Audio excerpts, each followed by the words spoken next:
Bismillahirrahmanirrahim. Assalamualaikum warahmatullahi wabarakatuh.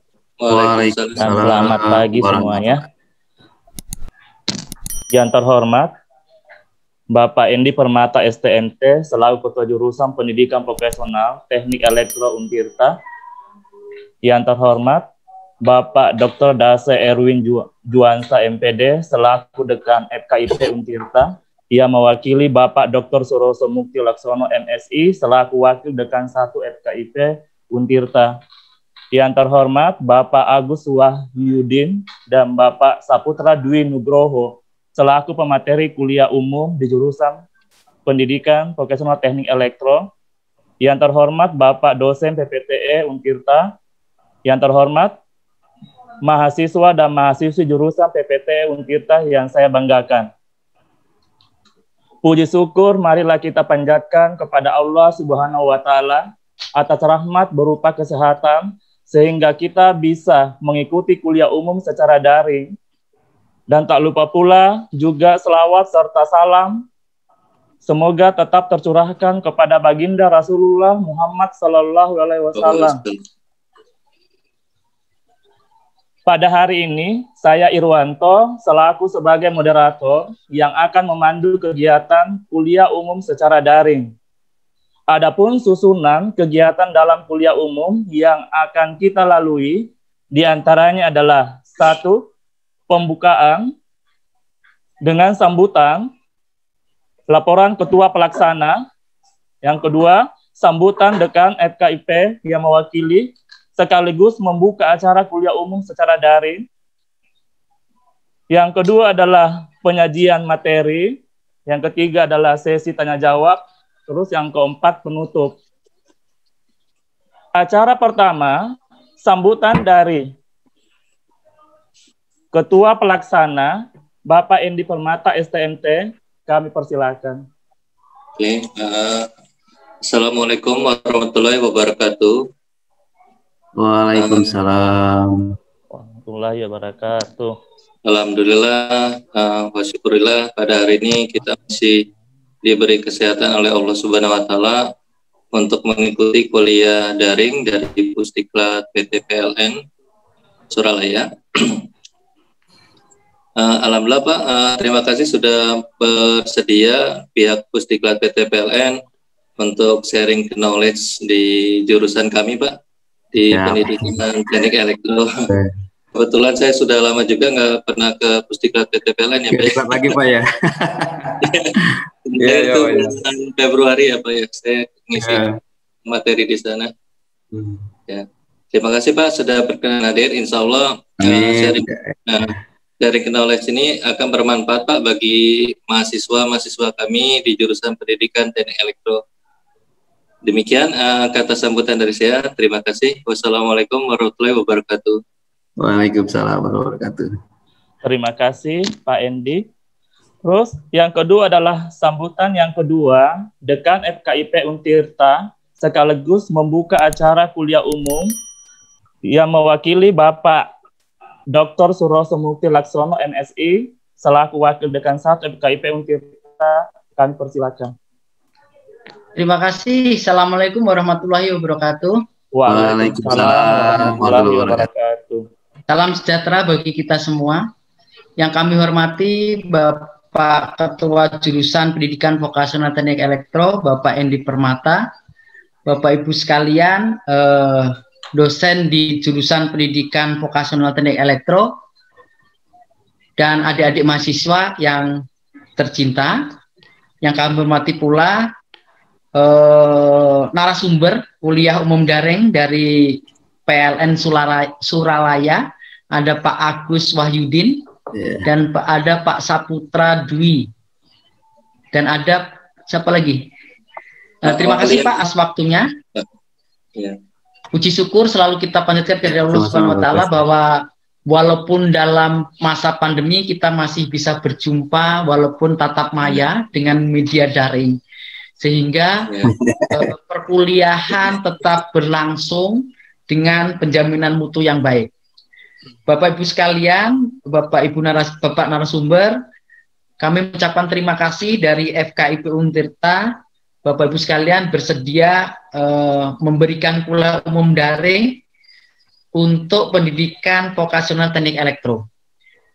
Mahasiswa memang perlu pencerahan, tidak cuma hanya dari dosen-dosennya yang berlatar belakang akademik, tetapi perlu juga mendapatkan pencerahan dari Bapak Ibu yang praktisi. Sehingga adik-adik sekalian nanti kalau terjun ke lapangan sudah bisa bagaimana menerapkan ilmu yang didapat untuk praktisi ke depan. Oleh sebab itu, Kementerian Pendidikan Nasional sekarang ada program yang namanya Kampus Merdeka, Merdeka Belajar, Pak. Jadi Kampus Merdeka, Merdeka Belajar itu diarahkan 3 semester mahasiswa itu tidak cuma di kampusnya sendiri, tetapi 1 semester itu boleh misalnya nanti magang ke PLN, full 1 semester, tidak diganggu kuliah. Jadi magangnya full 1 semester itu kita akui 20 SKS, Pak. Sehingga anak-anak nanti itu diberi kesempatan 3 semester keluar. Bisa magang ke perusahaan, boleh kuliah di universitas lain, boleh mengadakan bakti sosial, boleh terjun ke desa dan macam-macam. Ada 8 program yang dicanangkan oleh kementerian. Sehingga bagus sekali ini acara bagaimana nanti memberi wawasan adik-adik mahasiswa bahwa ke depan itu sistem belajarnya tidak cuma di kampusnya saja, tetapi bagaimana mengkolaborasikan dengan para praktisi di lapangan. Tujuan dari kuliah daring ini adalah di pendidikan teknik elektro, mungkin salah satunya nanti ada yang bisa magang gitu ya di PT PLN, sehingga nanti ada selain ini juga mungkin ada kerjasama yang dibangun ke depan, sehingga nanti mahasiswa kami bisa belajar tentang bagaimana kelistrikan di PT PLN.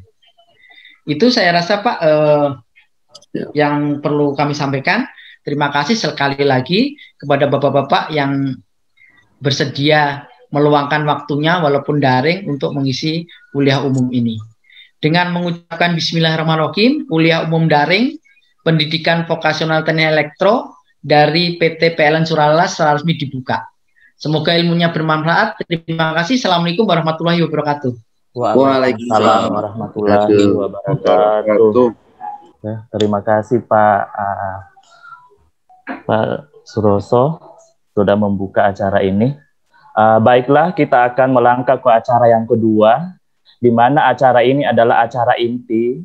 Di sini kita akan memaparkan 2 materi atau pemateri.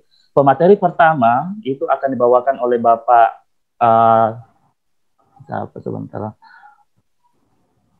Pak Wahyudi ya, kalau nggak salah. Bapak Agus Wahyudi. Oke. Nanti di sini Bapak akan memberikan materi kurang lebih 30 sampai dengan 40 menit, Pak. Nanti di sini ya. Oke. Sehingga Bapak dipersilakan untuk memaparkan materinya. Terima kasih. Siap, ya. Ya. Baik, terima kasih Pak Irwanto. Iya, Pak. Sama-sama. Kemudian Pak Endi, ketemu lagi di dunia virtual nih Pak Endi. Sebelum sempat lagi berkunjung ke sini Pak ya. Iya Pak. Iya. Pada Pak Suroso juga, mohon maaf Pak. Ya alhamdulillah hari ini walaupun waktunya mungkin nggak seberapa ya, cuma 1 jam di ininya, tapi insya Allah lah, namanya ilmu tentu ada bermanfaat ya. Amin. Saya sebelumnya agak bingung juga nih kemarin mau ngasih apa ya, karena kan katanya elektro ya jurusannya ya. Iya, karena kebetulan saya kan bidangnya bidang kimia, tapi karena ada target instruktur yang harus diberi sebagai kinerja instruktur ya, salah satunya harus ada pembelajaran juga keluar. Jadi ya insya Allah saya bilang saya sampaikan aja tentang energi lah, batu bara gitu kan. Mudah-mudahan ini juga bisa menambah wawasan teman-teman atau adik-adik ya. Saya bilang adik-adik aja nih ya. Buat adik-adik semua di pembelajaran elektro ini, ternyata ilmu ini luas ya. Ilmu ini luas sekali, bukan hanya elektro. Jadi kalau kita hanya mungkin di perkuliahan mungkin pembelajarannya lebih banyak kepada elektro. Tapi di dunia luar juga, terutama di PLN ya bukan hanya elektro ya, kimia, energi batu bara, macam-macam lah, listrik, mesin, semuanya ada di PLN.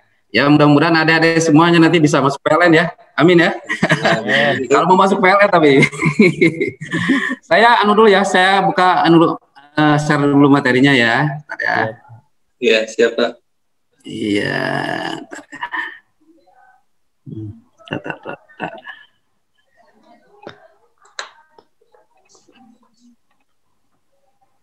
Ada materinya? Sudah Pak, sudah. Sudah Pak. Siap. Baik, terima kasih Bapak semuanya. Saya langsung saja, adik-adik karena waktu yang sempit nih. Kebetulan saya juga hari ini lagi mengikuti ini Pak. Jadi mohon maaf, background saya di belakang saya workshop management asesor. Jadi hari ini lagi ada 14 sama besok 15 ada assessment tentang asesor ya semuanya. Jadi ketemu di dunia virtual juga. Jadi saya menyempatkan waktu ini baik. Hari ini insya Allah saya akan sampaikan tentang tata laksana pengelolaan administrasi batubara. Ya, nama wawasan lah buat adik-adik semua ya.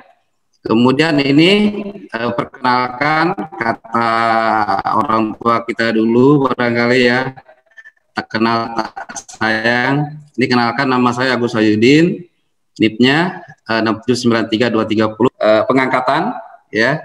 Kemudian 230 adalah nomor, B itu Sumatera Selatan, Sumatera bagian selatan. Kemudian saya lahir di Bandung 28 Juli 67. Insya Allah, alhamdulillah, mudah-mudahan sehat. Sampai saat ini 53 tahun, Pak. Kerja di PLN tahun ini itu 32 tahun, artinya udah masuk 4 windu, Pak. Jabatan sekarang fungsional, masuk PLN saya bulan Juni tahun 88. 30, jadi sekarang udah 32 tahun. Insya Allah saya mengajar di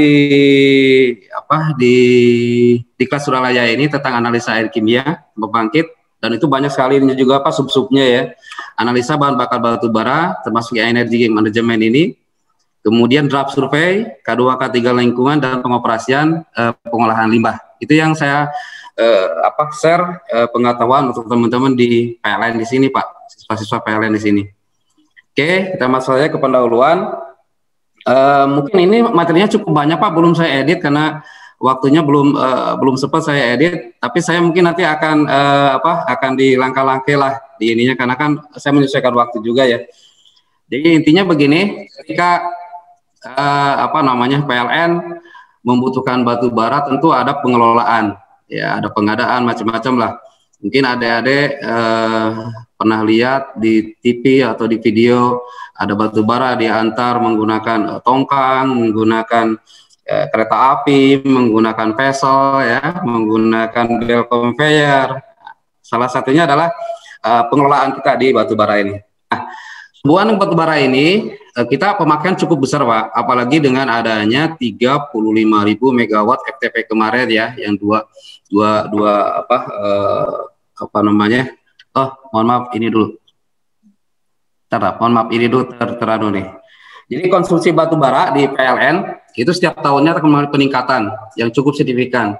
Hal ini bermula dari adanya proyek FTP 1 dan FTP 2, jadi 2 kali 10.000 megawatt, di mana sekarang sebenarnya sudah selesai itu Pak. Tapi kebutuhan batu bara kan meningkat terus, apalagi sekarang muncul yang 35.000 megawatt. 35 megawatt ini sampai 2024 harus 100% mungkin terlaksanakan ya. Jadi secara umum tata laksana administrasi pengelola batu bara itu ada 3 bagian yang perlu diperhatikan. Yang pertama adalah perencanaan alokasi kebutuhan batu bara bulanan ya, jadi jumlah dari batu bara dan kedatangan batu bara seperti apa nanti diatur dalam rapat koordinasi. Kemudian yang kedua adalah administrasi penerimaan batu baranya. Dan ketiga adalah administrasi tata kelola batu bara serta verifikasi tagihan. Ini nanti larinya ke bagian pengadaan sebenarnya. Kemudian perencanaan alokasi untuk batu bara. Ya. Mungkin untuk buat adik-adik kalau seandainya ada pertanyaan langsung aja nggak apa-apa ya, nggak usah menunggu langsung aja nggak apa-apa di cut aja ya, silakan aja nggak apa-apa. Iya, siap. Perencanaan alokasi batu bara bulanan. Perencanaan alokasi batu bara bulanan dihitung setiap olah unit PLTU di mana saja ya. Di Indonesia kan PLTU cukup banyak ya, PLN menggunakan bahan bakar batu bara. Itu terus dievaluasi oleh bagian pembangkitan kantor induk sampai ke pusat, ya. Dan itu ada yang namanya kita rakor. Jadi rapat koordinasi dari pembangkitan kantor induk sampai ke pusat, ya. Yang dilaksanakan rakor ini menurut klausel dari perjanjian jual beli batu bara, di mana rapat-rapat ini antara PLN, pemasok dan transportir biasanya seperti itu dilakukan, ya. Kemudian dalam rakor pun itu dibahas, ya, evaluasi terhadap realisasi pasokan batu bara bulan, kalau di sini dicatat itu N-1 artinya bulan kemarin. Kalau ini bulan Oktober artinya bulan September kemarin, yaitu N-1, ya. Konfirmasi pasokan batu bara bulan N yaitu bulan ini, artinya sedang dipakai. Yang bulan kemarin yang saldo atau sisa, dan bulan ini adalah bulan yang dipakai. Dan pembahasan N+1 yaitu bulan yang akan datang, yaitu nanti di bulan November. Jadi yang sudah kemarin seperti apa, mungkin pengirimannya seperti apa, karena itu ada evaluasi, ada penilaian terhadap pemasok, ya, atau para vendor-vendor itu. Kemudian dibahas juga hari bulan ini seperti apa pemakaiannya, apakah ada perlu penambahan atau tidak, dan bulannya akan datang dibutuhkan seperti apa. Begitulah batu bara yang dibutuhkan di setiap pembangkit, ya.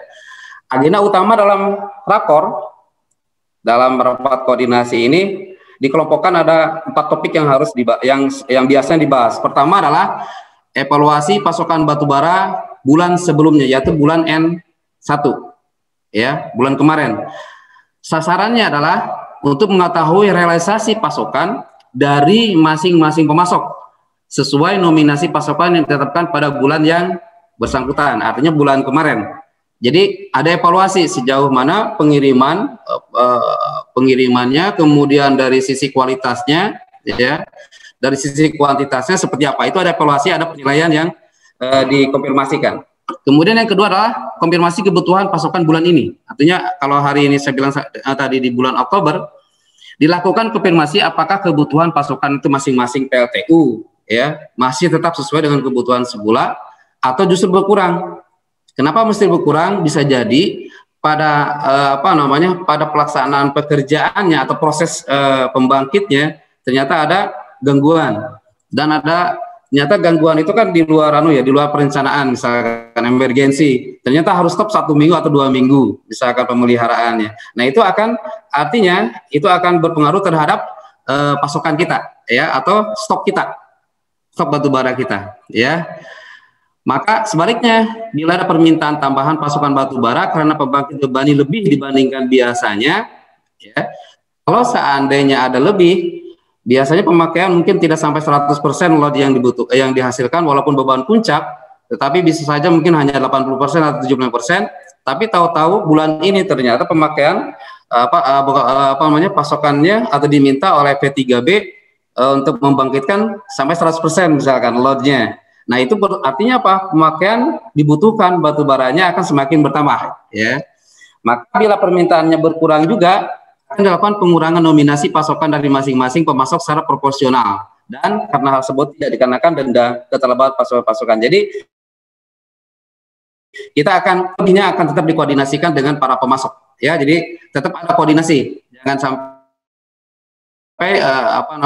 tidak kita merasa kita sebagai owner atau pemakai batu bara kemudian mengambil inisiatif sendiri. Tidak, tetap ada koordinasi dengan para pemasok dan transportir. Kemudian yang ketiga, penetapan nominasi pasokan batu bara untuk bulan berikutnya atau bulan yang akan datang. Penetapan nominasi, ya, pasokan batu bara untuk masing-masing pemasok didasarkan pada estimasi kebutuhan pasokan pembangkit listrik untuk bulan yang akan datang, yang dihitung berdasarkan kesiapan operasi pembangkit.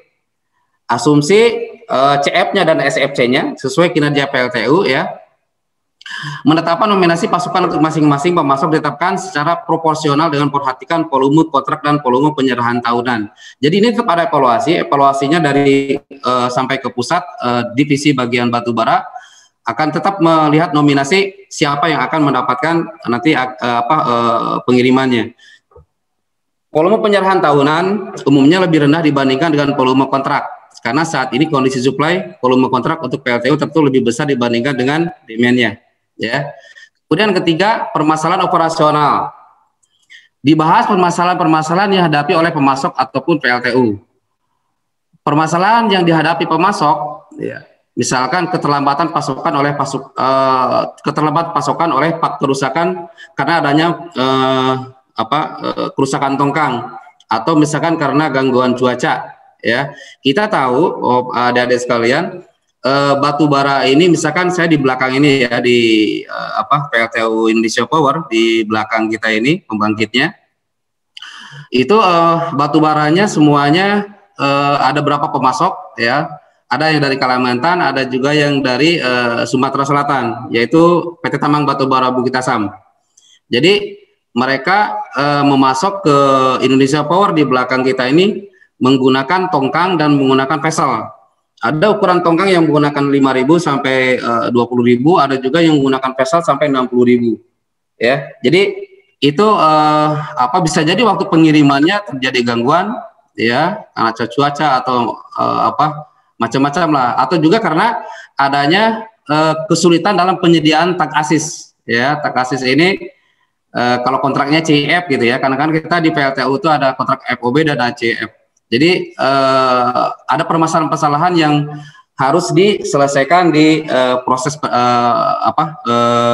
penyediaan batubara ini. Kemudian dari aspek finansial, permasalahan yang muncul adalah mengenai penyelesaian biaya tag asis, kesepakatan besarnya nilai keterlambatan, serta komplain terhadap PLN terkait lamanya antrian tongkang untuk pembongkaran batubara. Jadi pasti ada pekerjaan, pasti ada muncul masalah. Tapi masalah itu bukan berarti tidak bisa diselesaikan ya. Tinggal kita koordinasi, komunikasi, pasti semuanya bisa diselesaikan. Permasalahan yang selanjutnya, permasalahan yang dari PLTU biasanya terletak pada call handling facility atau penanganan batubara fasilitasnya. Biasanya karena misalkan ya gangguan dari ship unloadernya atau macam-macam lah, belt conveyor-nya atau hal-hal lain yang perlu diselesaikan. Itu selalu ada, permasalahan selalu ada. Bisa jadi karena ngeblocking batubaranya, ya. Kemudian penentuan alokasi pasokan batubara.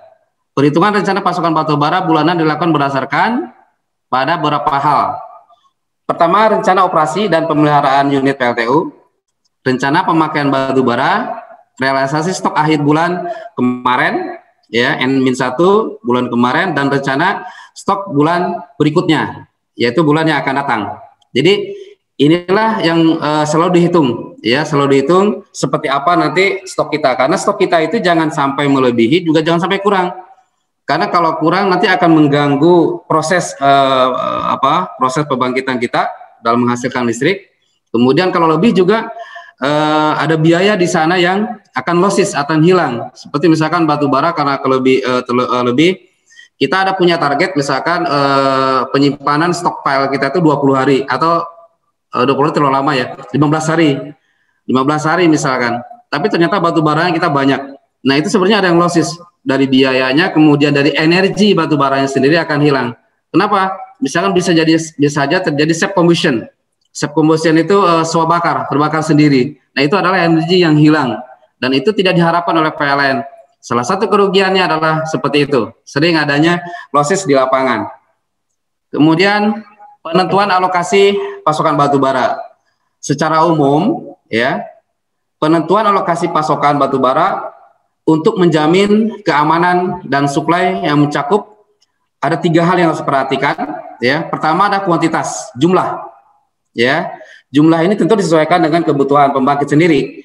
Untuk menjamin kontinuitas operasi PLTU, maka syarat utamanya adalah harus dipenuhi pasokan. Jadi pasokan untuk target, karena kita sudah merencanakan di akhir bulan kemarin atau di bulan N1 kemarin, sesungguhnya bulan ini harusnya aman. Tapi kan faktanya kadang-kadang di lapangan tidak seperti itu ya Pak. Bisa saja pengiriman tersendat, itu tadi masalahnya mungkin karena misalkan tag asisnya nggak ada, atau karena cuaca badai, misalkan dikirim dari Kalimantan perlu sampai ke sini itu 5 sampai 5 harian, nyampe ke sini dari Kalimantan menggunakan vessel itu sampai 5 hari. Itu pun tergantung dari cuaca, tapi bukan berarti tidak ada koordinasi antara pembangkit dengan pemasok yang dari Kalimantan. Jadi waktu berjalannya, kemudian berada di pertengahan di tengah-tengah laut, mereka terus berkomunikasi. Kami berada di sini, kami berada di sini. Seperti itu, Pak. Karena apalagi kita ya, pembangkit di Indonesia Power di sini di Suralaya ini adalah termasuk yang sangat diperhatikan sekali oleh pusat ya, oleh PLN pusat, oleh pemerintahan pusat juga. Kalau terjadi pemadaman, maka akan langsung menyorotkan gitu ya. Ya, kita mungkin tidak merasakan seperti itu, tapi bagi karyawan ketika terjadi ada hal-hal yang tidak diinginkan, karena misalkan apapun itu gitu, itu menjadi perhatian pusat. Ya, itu tidak diinginkan. Kemudian selanjutnya menghitung ya kebutuhan konsumsi PLTU itu ada rumusnya ya. Kapasitas PLTU ya, misalkan berapa 2 kali 50 atau 4 kali 50 atau 100 misalkan, dikalikan kapasitas faktornya dalam bentuk persen, apakah dia loadnya 80% atau 100% ya, kemudian dikali SFC ya, untuk full konsumsinya misalkan berapa 0,5 atau 0,6 misalkan, kalikan 24 jam, kalikan 30 hari, maka akan kebutuhannya akan terlihat di sini. Inilah bulan yang misalkan untuk bulan depan ya, misalkan bulan-bulan November akan dibutuhkan. Ini contoh aja Pak ya, ini contoh aja, misal 2 kali 50 kali kapasitas faktornya misalkan kita hanya 60% gitu ya operasionalnya, kalikan SFC 0,5, ini udah yang agak tengah-tengah lah, udah bagus. Kemudian kali 30 hari kali 24 jam. Inilah kebutuhan untuk 2 kali 50 dalam metrik ton per bulan, kebutuhan batu baranya. Kemudian penentuan alokasi pasokan batu bara ya. Kebutuhan pasokan batu bara merupakan hasil penyumbang total carry over atau yang sebelumnya ya. Maka ada perhitungan, sama perhitungannya stok akhir bulan kemarin adalah sama dengan rencana konsumsi hari ini dikalikan stok awal bulan yang kemarin dikurangi kebutuhan pasokan, maka itulah stok kita di akhir bulan untuk dihitung. Dan ini dihitung setiap setiap bulannya oleh energi primer. Jadi ada supervisor namanya energi primer, ada bagian-bagiannya yang mengelola ini, dan ini dilaporkan melalui BBE online. Jadi ada monitoring batu bara online, pelaporannya, pemakaiannya tiap hari itu semuanya sampai ke pusat ini Pak laporannya. Jadi tidak hanya di pembangkitan, pusat pun akan memonitoring penggunaan batu bara, stok dan ketersediaan pada bulan ini. Ya. Kemudian saya lewati aja ini penentuan batu bara. Ini berapa menit ya Pak? Waktunya kejar-kejaran juga jadinya ya. Karena waktu sempit sekali nih. Iya, kurang lebih 30 sampai 40 menit Pak. 40 menit ya. Ini udah berapa menit Pak? Iya. Diingetin aja Pak ya. Oh iya Pak, iya Pak, iya. Materinya perlu saya edit karena itu tadi. Kemudian ada penentuan alokasi pasokan batu bara lanjutan ya. Pertama ada pembongkaran batu bara. Ya, peralatan pembongkaran batu bara memiliki backup ya. Kemudian pelaksanaan pembongkaran juga harus mempunyai servis lewat SLA-nya, harus punya juga, harus ketersediaan, dan itu semuanya sudah ada di lapangan ya. Tersedia SOP seperti apa pembongkarannya, itu pun betul-betul sudah dilaksanakan di PLN ya. Karena ini kan untuk kelancaran pembongkaran dari batu bara itu sendiri. Kemudian lain-lainnya lah ya, harus ada surat-suratnya yang untuk melengkapi dokumen-dokumen yang harus dilengkapi untuk sebelum pembongkaran. Kemudian pengendalian kuantitas ya dilakukan. Batu bara, setiap datang batu bara selalu dilakukan draft survei Pak. Draft survei itu untuk mengetahui jumlah kuantitas yang disampaikan dari vendor ke kita. Jadi draft survei itu menghitung volume batu bara yang ada di kapal atau di tongkang itu. Jadi sebelum dan sesudah nanti ada final draft survei-nya akan dihitung, dan itu adalah sebagai pembayaran kita kepada pemasok. Jadi tidak berdasarkan COW. COW-nya ada Pak, sertifikat OPEC dari mereka juga muncul, misalkan 5.000 atau 10.000 atau bahkan 65.000 misalkan. Tidak seperti itu, tapi kita melakukan draft survei dulu, karena bisa jadi selama pelayaran, selama pengiriman terjadi self combustion atau terjadi hal-hal yang tidak diinginkan, misalkan. Nah itu makanya kita menghitung. Jadi kita menghitungnya menggunakan draft survei. Ada berita acara yang harus tertangi ke berbagai pihak di sini ya. Kemudian juga menggunakan Bellwegger sebagai alat ukur pembanding yang dilakukan kalibrasi antara draft survey dan Bellwegger. Jadi kita ada ada ukuran-ukuran yang memang nanti walaupun misalnya draft survei itu kan mengukur volume batu bara ketika dia bersandar Pak ya. Bisa jadi ketika bersandar misalkan cuacanya kurang bagus lah, karena gelombang lah macam-macam. Itu selalu didapatkan oleh PLN kita di IP di belakang kita ini. Ya. Kemudian saya lewati aja ini. Pengendalian kualitas. Setiap PLTU tersedia laboratorium dengan SK Direktur 498 Kadir bla bla bla ya, yang telah terdeteksi. Di sini di labnya kita di Indonesia Power di belakang kita ini, labnya, peralatannya, kemudian SDM-nya semuanya sudah tersertifikasi. Jadi ketika ada hal-hal yang tidak sesuai dengan kebutuhan kita di lapangan, kita bisa mengklaim langsung Pak ke vendornya. Tidak perlu lagi kita perlu misalkan pembanding misalkan ke service atau ke ke Tekmira misalkan. Karena teman-teman di sini semua peralatannya, SDM-nya dan lab-nya juga sudah tersertifikasi, terakreditasi gitu ya. Kemudian tata cara pengambilan, mulai dari pengambilan samplingnya, preparasi, pengujian ya. Dan kita di PLN menggunakan standar. Standar yang kita pakai semuanya di seluruh pembangkit itu menggunakan standar ASTM Pak. Semuanya, baik itu menganalisa minyak, air atau batu bara, kita menggunakan ASTM. Jika meragukan kinerja independent surveyor, pengawasan langsung seluruh aktivitas independent surveyor melakukan joint survey dengan independent surveyor. Ini kalau ada hal yang diinginkan ya di lapangan. Kemudian jika 3 hal tadi di atas terjadi deviasi hasil dari pengawasan langsung dengan hasil sebelumnya, maka dilakukan penggantian independent surveyor. Jadi nanti ada rapat koordinasi lagi ya di antara berbagai pihak ini. Pengujian kualitas dan kuantitas loading unloading dilaksanakan oleh independent surveyor yang ditunjuk oleh PLN ya. Visual check dan quick test sebelum kapal tongkang standar. Jadi sebelum standar tongkang atau vessel dilakukan visual check. Visual check itu untuk melihat pengotor-pengotor, apakah pengotor-pengotornya Pak ya, misalkan seperti apa, batu bara mungkin ada batunya, ada tanahnya, ada kayu-kayu, ada hal lain lah ya. Dan ini bisa dilakukan dengan quick test juga karena ada peralatan yang bisa misalkan ini moisturnya terlalu tinggi, jadi ada peralatan yang bisa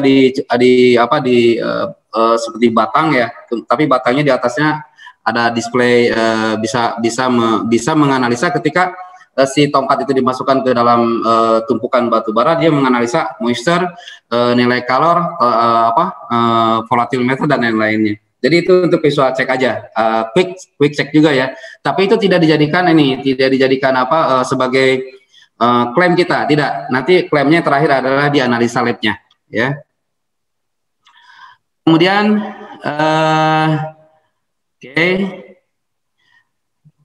Jadwal pasokan batu bara merupakan salah satu penentu jaminan pasokan batu bara yang ditentukan berdasarkan rencana operasi PLTU. Saya sekali lagi bahwa kita sudah membuat jadwal sesuai dengan kebutuhan atau rencana operasi kita. Apakah bulan ini kita ada ada overhaul, apakah kita ada pemeliharaan yang cukup waktu, misalnya 1 minggu, 2 minggu atau macam-macam lah. Itu nanti tetap dibahas di dalam rakor. Yeah. Nah, rakor ini menjadi notulen Pak. Jadi di dalam rakor hasil rapat ini ya, jumlah dan jadwal penerima batu bara di unit PLTU yang telah disepakati antara PLN dan pemasok itu ya, maka akan dituangkan dalam bentuk notulen rakor. Notulen rakor disepakati bersama karena di sana ada tanda tangan semuanya yang hadir. Jumlah batu bara dalam metrik ton dan jadwal kedatangan batu bara di unit PLTU yang disesuaikan dengan kebutuhan proses PLTU. Jadi semuanya harus betul-betul menyesuaikan dengan notulen ini. Karena semuanya PLN pusat dalam hal ini melakukan evaluasi dan melakukan penilaian terhadap para pemasok. Jadi ada pemasok-pemasok yang mendapat bintang 3, bintang 4 gitu ya, bintang 2 bahkan. Karena bisa jadi karena kalau dia bintang pemasoknya bagus, bintangnya juga bagus gitu ya. Karena misalnya pengirimannya tepat, kemudian kuantitasnya juga bagus, sesuai dengan yang dibutuhkan. Kemudian kondisi fasilitas pembongkar batu bara dalam hal ini call handling ya, dan rencana tidak lanjut terhadap permasalahan unit PLTU maupun pemasok batu bara tetap ada di dalam notulen tersebut. Kemudian direksi, siapa sih penanggung jawabnya di lapangan ya?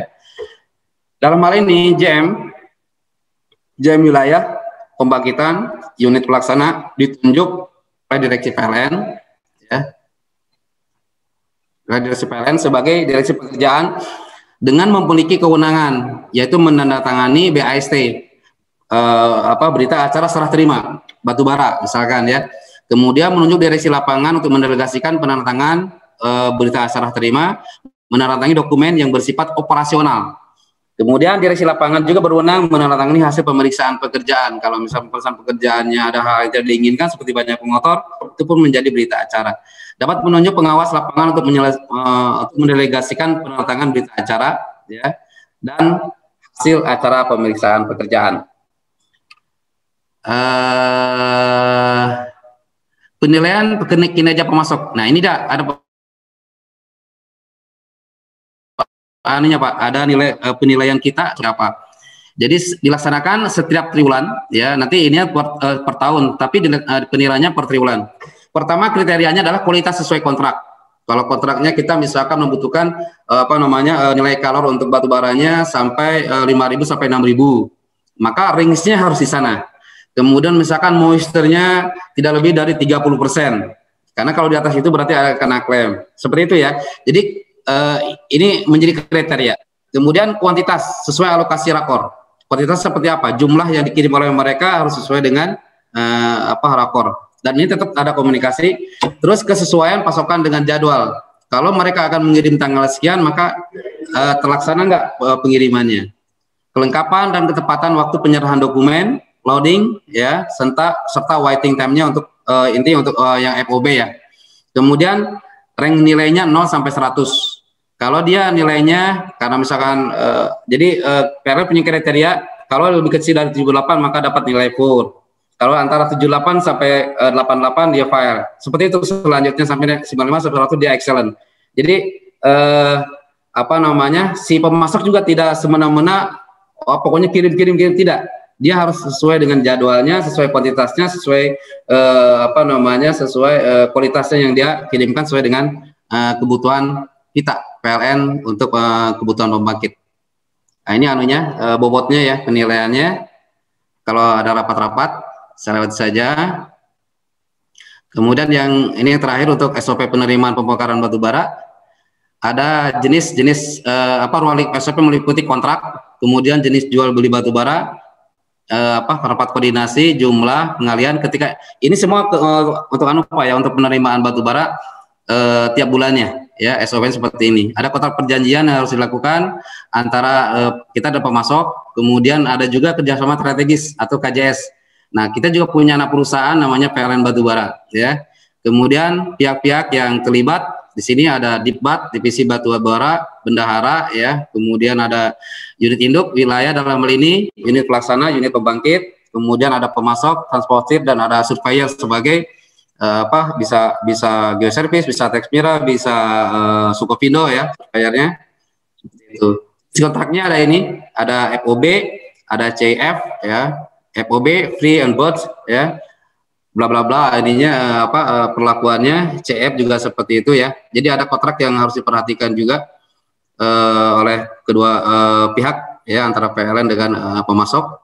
Ini cara penerimaannya, ya, mulai dari rencana pemakaian bulan depan, ya, karena kita ada rapat-rapat semuanya. Kemudian dilakukan rencana dan jadwal penerimaan, stoknya seperti apa di pelabuhan muatnya, terus semuanya, ya, dilakukan quick test. Selesai menggunakan kapal bersandar, ketika bersandar kemudian lakukan draft survei, kemudian catat hasil seperti apa. Kalau sudah selesai melakukan pembongkaran, di sana kemudian ada pengambilan sampling, ya, pengambilan sampling dilakukan oleh surveyor, disaksikan oleh kita juga, oleh dari PLN, dan kemudian setelah itu final, yaitu nanti setelah selesai habis kemudian dilakukan lagi draft finalnya, setelah kosong dilakukan final. Selesai. Seperti itu Pak untuk penerimaan dari sisi OB. Kemudian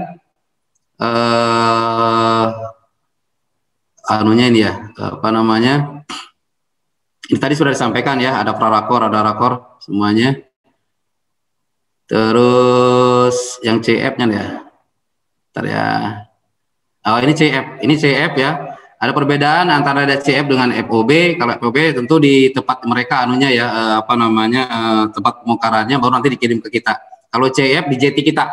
Kalau CF kita di pembangkit Indonesia Power ini mempunyai dermaga sendiri, ada punya 3 dermaga ya untuk tongkang-tongkang dari dari Sumatera, pengiriman dari Sumatera ya. Ada tongkang yang ada dermaga yang sudah disiapkan oleh pihak PLN di sini. Jadi ada FOB dan ACF tentu berbeda perlakuannya ya, yang harus kita pahami saja saya. Terus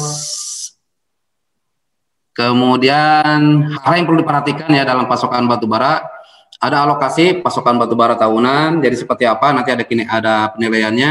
Terus kinerja pemasok juga sama, ada penilaiannya. Kinerja pembangkit seperti apa, apakah nanti ada pemeliharaan atau ada gangguan-gangguan, itu harus diperhatikan juga, karena jangan sekali lagi jangan sampai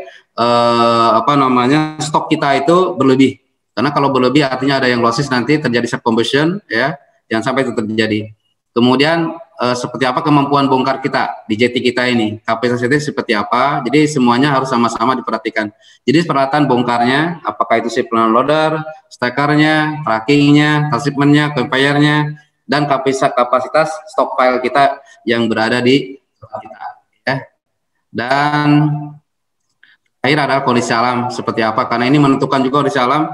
Kalau misalkan stok kita masih aman, kemudian kondisi alam waktu penyandaran atau pembongkaran terganggu, mungkin masih bisa kita tahan. Tapi kalau stok kita tinggal hanya berapa hari, kemudian ada kapal mau bersandar tapi cuacanya kurang bagus, itu pun akan mengganggu kelancaran dari pembongkaran batu bara tersebut. Demikian mungkin Bapak-bapak, adik-adik sekalian yang bisa saya sampaikan, karena waktu juga barangkali. Apa masih ada waktu, Pak? 5 menit lagi, Pak. Oh, 5 menit lagi. Oke, sedikit lagi lah. Siap, Pak. Kemudian ini saya lewati aja. Rakor pasukan batubara bulanan dilaksanakan setiap bulan dengan mensertakan para pihak yang terkait. Dalam hal ini ada PLN, pemasok, dan transportir untuk menentukan jumlah dan jadwal penyerahan batubara setiap bulannya ke PLTU. Jadi ada rakor bulanan, tentu ada prarakor dulu sebelum rakor batubara atau keseluruhan. Prarakor ini biasanya dilakukan untuk mengetahui prarakor ini tidak mengikutkan, setahu saya tidak mengikutkan orang luar dulu, tapi di dalam dulu, internal dulu, baru kemudian rakor bulanan yang diundang seluruhnya, mulai data transportirnya, pemasoknya ya. Ini anunya yang dibahas ya oleh Dikbat. PLN Kantor Pusat Satuan Batubara atau Dikbat dalam hal ini membuat surat undangan pelaksanaan rakor batubara bulanan paling lama tanggal 20 setiap bulannya. Kemudian masing-masing PLTU mengirimkan realisasi pasokan bulan sebelumnya, konfirmasi bulan ini ya, dan rencana kebutuhan yang akan datang, dan penyampaian evaluasi keterlambatan pasokan batubara kepada Satuan Batubara atau Dikbat tembusan kantor induk di Lada ya. Setahu saya kalau seandainya mereka ada, karena kan kita menyampaikan nih, kalau seandainya mereka harusnya dikirim nih tanggal sekian tapi ternyata belum terkirim, itu pun harus menjadi catatan kita, karena kan sekali lagi ada penilaian untuk mereka. Kemudian rapat bulanan PLTU dalam ini menyampaikan realisasi pasokan bulan kemarin, kemudian bulan yang hari ini atau bulan yang sedang berjalan, dan bulan yang akan datang ya. Dan kondisi operasi atau rencana operasi PLTU, pemeliharaan PLTU seperti apa, stok batubara bulan yang sedang berjalan, dan rencana bulan yang akan datang. Dan memberikan catatan untuk pemasok yang mengalami keterlambatan atau penolakan serta kendala-kendala yang dihadapi para pemasok. Oke, kemudian rakor pasokan batubara bulanan, pemasok menyampaikan konfirmasi ulang terkait jadwal pengiriman pasokan batubara pada bulan yang sedang berjalan ini. Kemudian Satuan Batubara dalam ini Dikbat, PLN lah ya, anak perusahaan juga menyepakati jadwal pengiriman pasokan batubara dan hal terkait dengan pasokan batubara dalam bentuk notulen rapat. Jadi kita para pihak mensepakati ya, karena di sana sudah ada tanda tangani, dan itu menjadi acuan untuk proses berjalannya batubara yang akan datang. Ya, itu saya rasa Bapak adik-adik sekalian ya, ini lebih banyak kepada rapat-rapat saja, tapi itulah tata kelola pengelolaan batubara atau kebutuhan pembangkit di PLN, dan itu di seluruh di Indonesia, karena PLN kan anunya banyak ya, pembangkit-pembangkitnya yang menggunakan batubara, baik itu batubara yang LREC maupun batu bara yang MRC, low wrinkle atau yang medium ya. RRC yang kalau rendah, yang sementara yang medium kalau sedang. Itu yang kita proses ya. Oke, ini saya rasa apa ya, sekedar catatan-catatan ini aja ya. Terus ini penyadaran contoh ya. Ada kita juga anak perusahaan ya, anak perusahaan PBM namanya, perusahaan bongkar bot batubara di setiap dermaga atau jetty ya. Kemudian ada juga penyedia jasa jetty ya, apakah itu untuk mooring master macam-macam lah ya. Kemudian juga ada perwakilan pemasok atau transportir. Oke, ini hal-hal lain saja saya rasa. Baik, Bapak Pak Anu, silahkan. Saya rasa itu yang disampaikan untuk tata kelola batubara. Mohon maaf kalau ada kekurangan. Kalau ada adik-adik yang mau sampaikan, monggo silakan tentang batubara ini. Insya Allah kalau saya bisa menjawabnya tentu akan saya sampaikan semuanya ya buat adik-adik untuk menambah wawasan juga nih. Silakan Pak. Oke Pak, terima kasih Pak Agus. Iya.